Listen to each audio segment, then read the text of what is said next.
Assalamu alaikum, I'm Aisha and you're watching Samaa News. Here are today's headlines. President Donald Trump has convened the first meeting of the Board of Peace in Washington, bringing together representatives from more than 24 countries to focus on Gaza's reconstruction and a proposed international stabilization force. Calling it the most consequential panel ever formed, Trump said members have pledged $5 billion toward rebuilding the territory, far short of the estimated $70 billion needed. Some US allies, including Germany, the United Kingdom and Italy, have attended as observers, while several European nations have stayed out.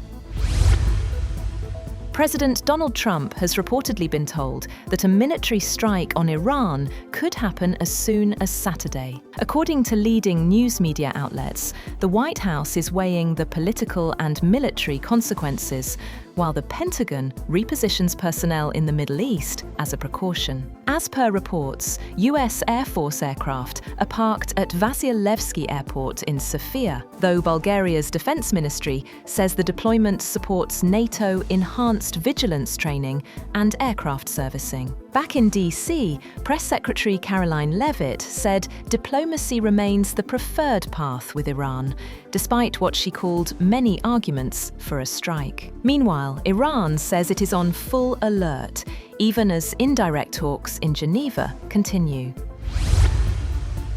On the other hand, Russia and Iran have conducted joint naval exercises in the Sea of Oman and the northern Indian Ocean. Iranian officials said the drills aimed to promote maritime security and sustainable cooperation. The Kremlin said tensions around Iran were escalating and urged all sides to show restraint, despite Moscow's strategic partnership with Tehran.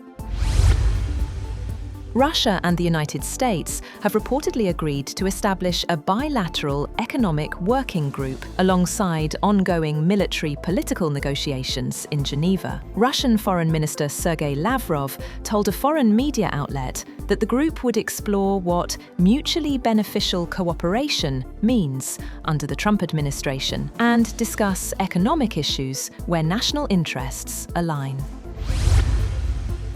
Pakistan has emphasised that it can contribute troops to Gaza strictly for peacekeeping purposes, not to disarm Hamas, describing this as a clear red line. The statement came during the weekly media briefing by the Foreign Office spokesperson. He also made it clear that Israel's presence or absence in the newly formed Peace Board does not concern Islamabad, as Prime Minister Shahbaz Sharif attends its inaugural session in Washington at the invitation of US President Donald Trump.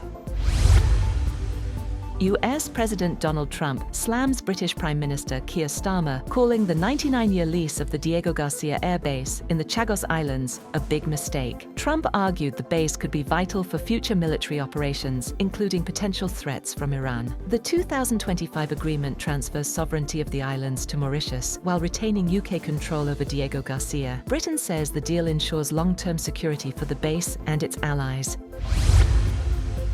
The United States plans to largely withdraw its remaining approximately 1,000 troops from Syria over the next few months, a White House official told the BBC. The move comes as the Syrian government assumes a larger role in combating terrorism, making a heavy US presence no longer required. The withdrawal coincides with a major US military buildup in the Middle East near Iran, including deployments of the USS Abraham Lincoln and USS Gerald R. Ford aircraft carriers. Officials say the US remains ready to respond to regional threats as needed.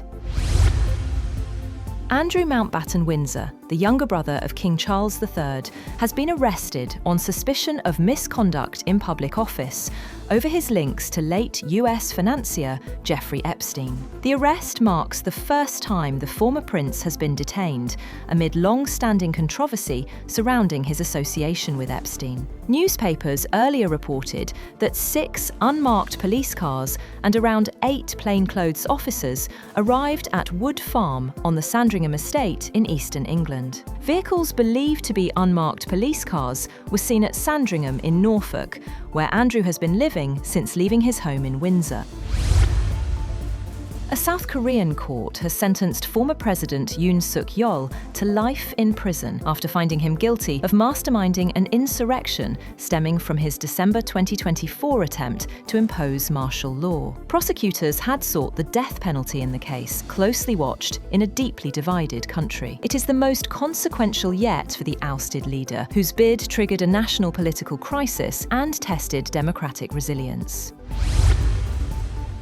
Bill Gates pulls out of India's AI Impact Summit hours before his keynote, citing a desire to keep focus on the event's priorities. His absence followed NVIDIA CEO Jensen Huang's cancellation and comes amid scrutiny over Gates' past meetings with Jeffrey Epstein. The summit, billed as the first major AI forum in the Global South, has faced criticism for poor planning, traffic snarls, and a robot exhibit blunder. Prime Minister Narendra Modi, French President Emmanuel Macron, and tech leaders, including Sundar Pichai and Sam Altman, are still scheduled to speak. Canada has updated its express entry immigration system to prioritize skilled workers in research, healthcare, aviation, and certain military roles. The new categories include doctors, nurses, pilots, senior managers, transport sector workers, and foreign military recruits. The changes, announced Wednesday, aim to fill labor shortages in critical sectors while reducing dependence on the US, aligning with Prime Minister Mark Carney's broader defense and workforce strategy. Immigration Minister Lena Metleg-Diab said the updates will attract talent that can contribute from day one. That's all for now. For more updates, visit www.samaa.tv. Thank you for watching Samaa News.